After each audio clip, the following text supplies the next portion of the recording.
माँ, मेरे पेट में बहुत तेज चूहे कूद रहे हैं, कुछ खाने को दे दो ना। दिख नहीं रहा रूही, अभी खाना बन रहा है। तो फिर मैं बाहर खेलने जाऊं?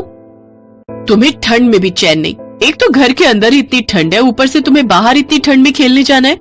कहीं ठंड लग गई और बीमार पड़ गई तो फिर दवाई पानी कहां से लाएंगे? अरे क्या हुआ बहू, क्यों इस बेचारी को डांट रही है? आखिर किस बात का गुस्सा निकाल रही हो इस बेचारी पर? माँ जी, एक तो वैसे इस घर का राशन पूरा नहीं होता, कभी नमक तो कभी मिर्ची तो कभी आटा खत्म है। एक तो इतनी दिक्कतों से मैं खाना बना रही हूँ, ऊपर से ये है कि हर वक्त मेरे सर पर खड़ी रहती है। तो बच्ची को डांटने से कौन सा मुसीबतें कम हो जाएंगी बहू? आप ठीक कहती हो माँ जी, बेटा मुझे माफ कर दे। घर की परेशानियों की वजह से मैं सारा गुस्सा तुझ पर निकाल देती हूँ। तभी मालती का पति गगन भी वहां आ जाता है। आ गए आप? आ जाइए, खाना खा लीजिए। क्या बात है जी, आपका चेहरा क्यों लटका हुआ है? मालती, मैं जिस कंपनी में काम करता था वो बंद हो गई है, मेरी नौकरी चली गई है। ये तू क्या कह रहा है बेटे? ऐसे कैसे काम चलेगा? पता नहीं माँ, अब कल से नई नौकरी तलाश करनी पड़ेगी। ये सुनकर सब परेशान हो जाते हैं। सब आधा पेट खाकर ही सो जाते हैं। फिर आधी रात को रूही ठंड लगने की वजह से सबको परेशान करने लगती है। माँ, मुझे बहुत ठंड लग रही है। बहू, जरा रूही बिटिया को अच्छे से कंबल उड़ा दे। उड़ा तो रखा है माँ जी, लेकिन इस पुराने और फटे कंबल में छेद ही इतने हैं कि ठंड रुकने का नाम ही नहीं ले रही। सब परेशान होकर जैसे तैसे सोते हैं।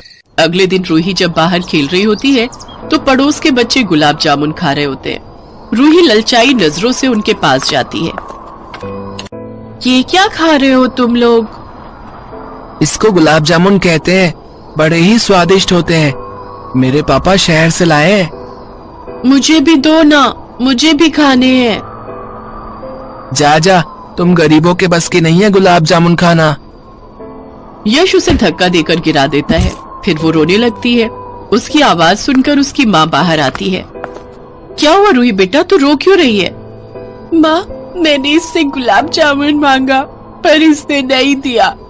मेरा भी बड़ा मन है खाने का। तुम मेरे लिए बनाओगी ना? हाँ, तू घर चल। अब दो ना गुलाब जामुन, दो ना माँ, दो ना। गुस्से में मालती उसे थप्पड़ मार देती है। तभी मालती की सास लता वहां आ जाती है। बहू, ये क्या कर रही है? आखिर क्यों इस बच्ची को मार रही है? माँ जी, कब से ये गुलाब जामुन खाने की जिद कर रही है। आपको तो पता ही है घर पर एक फूटी कौड़ी नहीं है, ऊपर से इनका काम भी छूट गया है। बहू, अगर ऐसी ही बात है तो मैं लाला से कुछ सामान उधार ले आती हूँ, तो घर पर ही इसे गुलाब जामुन बनाकर खिला देना। लता लाला की दुकान पर चली जाती है। नहीं, पहले ही तुम्हारा कितना उधार है, ऊपर से मैं और सामान नहीं दे सकता भैया। मजबूरी को समझो लाला, बच्चे का बड़ा मन है गुलाब जामुन खाने का। लता को गिड़गिड़ाता देख लाला उसे थोड़ा सामान दे देता है। लता वो सामान अपनी बहू को देती है। मालती चूल्हा जलाती है, जिसके बाद वो गुलाब जामुन बनाने लगती है। कुछ ही देर में गुलाब जामुन की खुशबू पूरे घर में फैल जाती है। फिर सबसे पहले वो चाशनी के साथ गुलाब जामुन निकालकर अपनी बेटी रूही को देती है।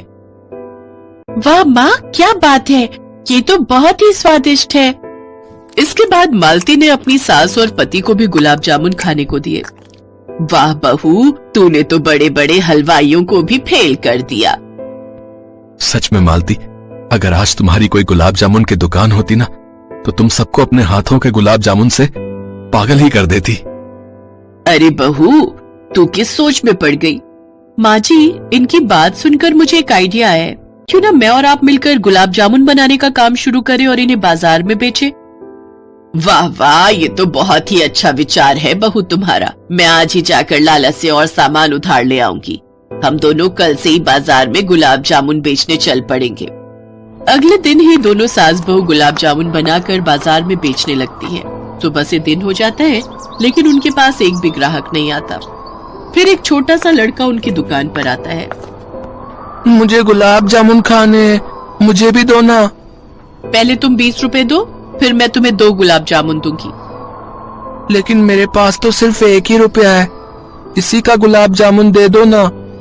मालती को उस पर दया आ जाती है और वो उसे 1 रुपए का गुलाब जामुन दे देती है।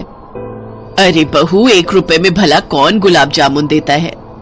माँ जी, उस बच्चे को देखकर मुझे अपनी रूही की याद आ गई, इसीलिए मैंने उसे ये दे दिया। वो बच्चा खुशी खुशी वहां से चला जाता है। उसके जाने के कुछ देर बाद ही उनके पास ग्राहकों की भीड़ लग जाती है।